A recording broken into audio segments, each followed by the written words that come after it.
Malam itu aku menggali di dalam ingatanku, menggali di dalam ciptaku, menggali di dalam khayalku,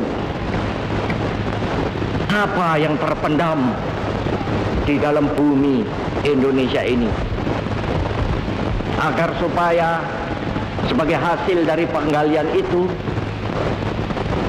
dapat dipakainya sebagai dasar daripada negara Indonesia merdeka yang akan datang. Sudah terbukti bahwa Pancasila yang saya gali dan saya persembahkan kepada rakyat Indonesia, bahwa Pancasila itu adalah benar-benar satu dasar yang dinamis, satu dasar yang benar-benar dapat menghimpun segenap tenaga rakyat Indonesia, satu dasar yang benar-benar bisa mempersatukan rakyat Indonesia itu untuk bukan saja mencetuskan revolusi, tetapi juga mengakhiri revolusi ini dengan hasil yang baik. Maka aku adalah sebenarnya utusan, wakil daripada revolusi Indonesia. Revolusi Indonesia ini bukan revolusi Soekarno, tetapi revolusi daripada seluruh rakyat Indonesia, dari Sabang sampai Merauke.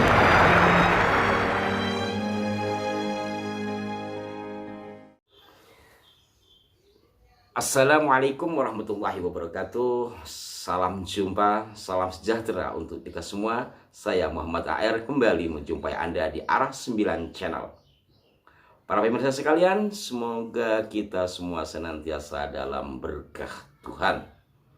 Ini mumpung masih dalam suasana bulan Juni, di mana sejak awal Juni atau tanggal 1 Juni yang lalu, ramai di media sosial dipertanyakan kenapa tanggal 1 Juni menjadi hari lahir Pancasila. Atau kalau kita balik, kenapa hari lahir Pancasila ditetapkan pada tanggal 1 Juni?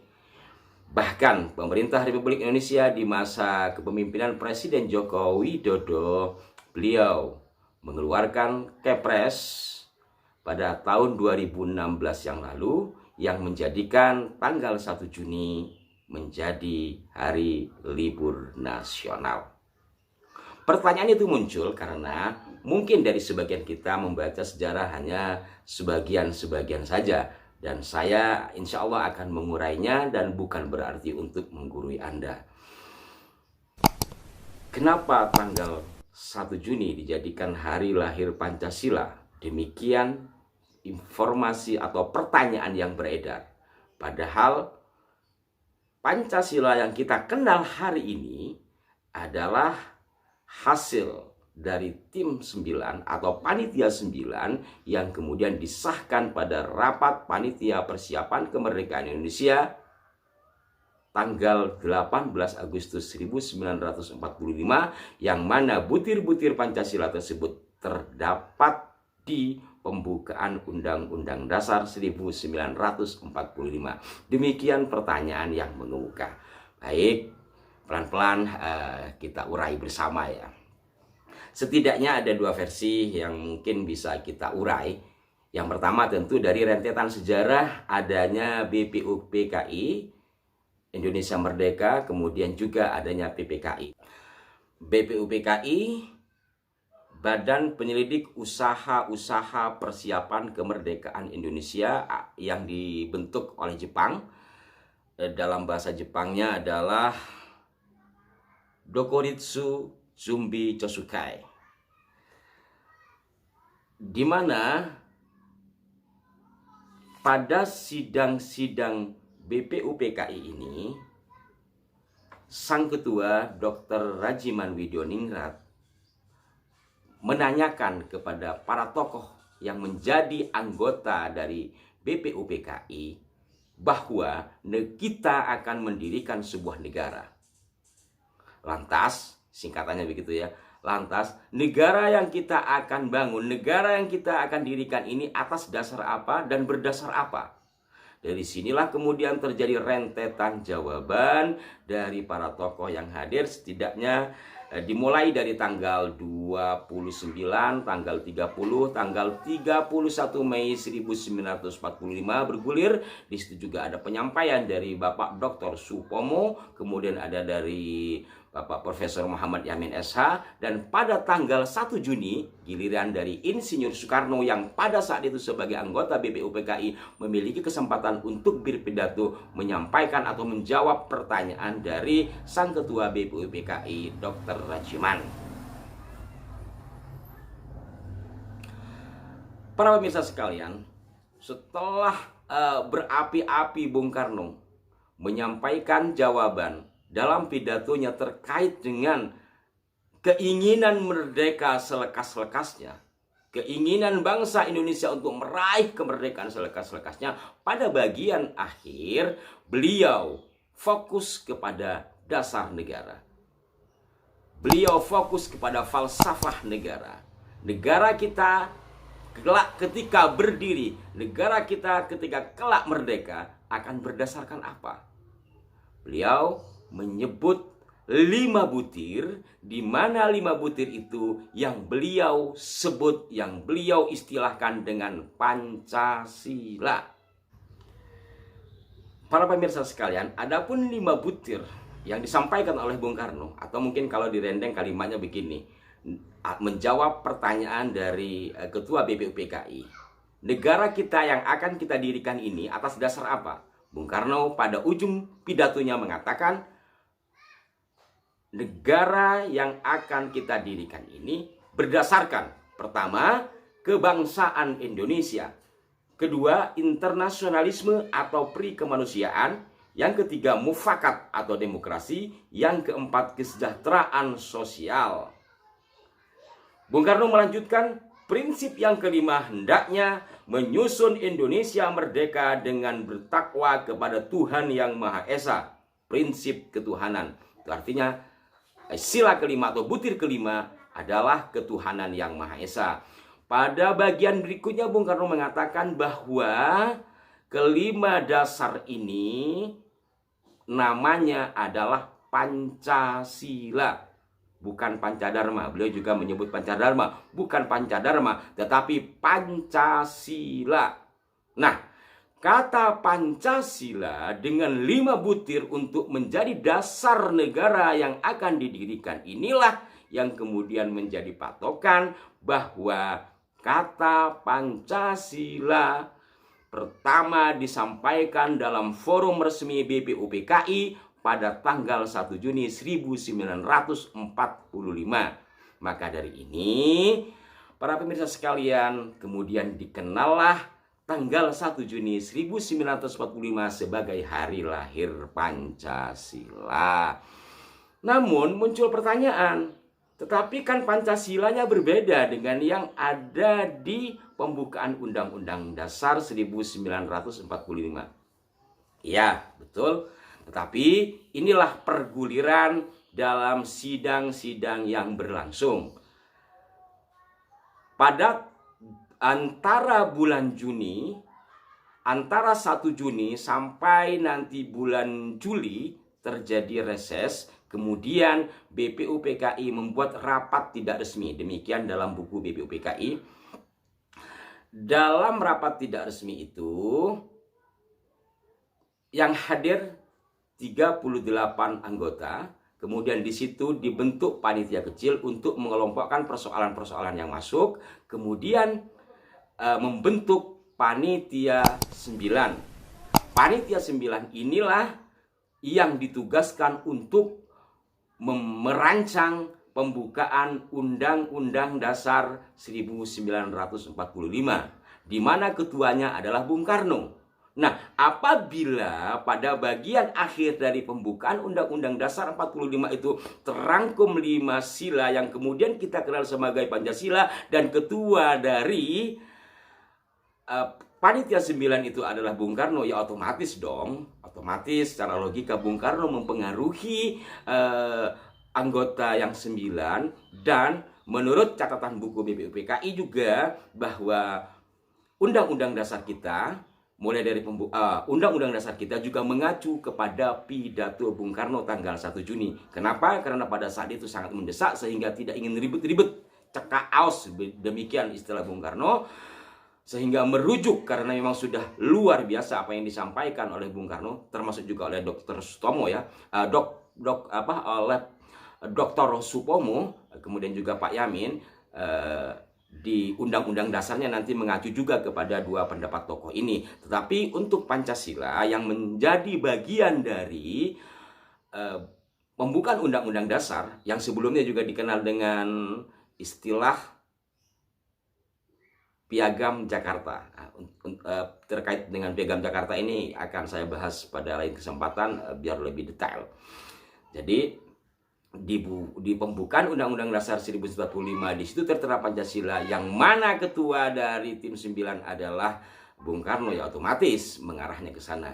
Dan dalam sebuah artikel juga saya baca bahwa Bung Karno tidak mengakui bahwa Pancasila yang kita kenal ini semua mutlak susunan beliau, betul, karena memang ada tim 9, tetapi bahwa akarnya, bahwa ide dasarnya ya dari beliau. Demikian para pemirsa sekalian. Dan fokus kepada tanggal 1 Juni sebagai hari lahir Pancasila juga disampaikan oleh Bapak Dr. Rajiman dalam sebuah buku Lahirnya Pancasila. Dalam pengantarnya, Bapak Dr. Rajiman Widioningrat yang pada saat itu menjadi Ketua BPUPKI menyatakan juga bahwa tanggal 1 Juni adalah hari lahirnya Pancasila. Ini menurut rentetan sejarah terkait dengan kenapa tanggal 1 Juni dijadikan sebagai hari lahir Pancasila. Para pemirsa sekalian, sebelum ditetapkan sebagai hari libur nasional oleh Bapak Jokowi pada 2016 yang silam, sejak dulu memang kalau kita baca tanggal 1 Juni sudah dikenal sebagai hari kelahiran Pancasila. Hanya saja kemudian terjadi biasa dalam elit politik, elit pemerintahan terjadi gejolak sehingga dipersoalkan juga tentang kata Pancasilanya itu, benarkah itu kata yang disampaikan oleh Bung Karno atau dari orang lain. Karena di ujung pidatonya Bung Karno juga mengatakan, ketika beliau mengatakan Pancadharma, tidak, menurut beliau adalah Pancasila menurut salah seorang sahabat yang ahli bahasa. Ini juga menjadi perdebatan menurut buku BPUPKI yang ditulis oleh Derini Yunarti. Setelah terjadi desukarnisasi, kemudian itu dipersoalkan. Tapi bagaimanapun tidak bisa kita pungkiri bahwa dalam catatan sejarah yang disaksikan oleh para tokoh dan juga tertulis, kata Pancasila pertama disampaikan adalah pada tanggal 1 Juni 1945 oleh Insinyur Soekarno yang pada saat itu menjadi anggota BPUPKI. Kemudian menjawab pertanyaan, bukankah Pancasila yang ada dalam pembukaan Undang-Undang Dasar itu disahkan pada tanggal 18 Agustus 1945? Benar. Nah, kembali lagi kepada tadi, jadi dalam sidang tidak resmi anggota BPUPKI kemudian melahirkan tim 9 yang merumuskan rancangan pembukaan Undang-Undang Dasar 1945 yang di situ juga ada 5 sila. Itu diputuskan pada tanggal 22 Juni.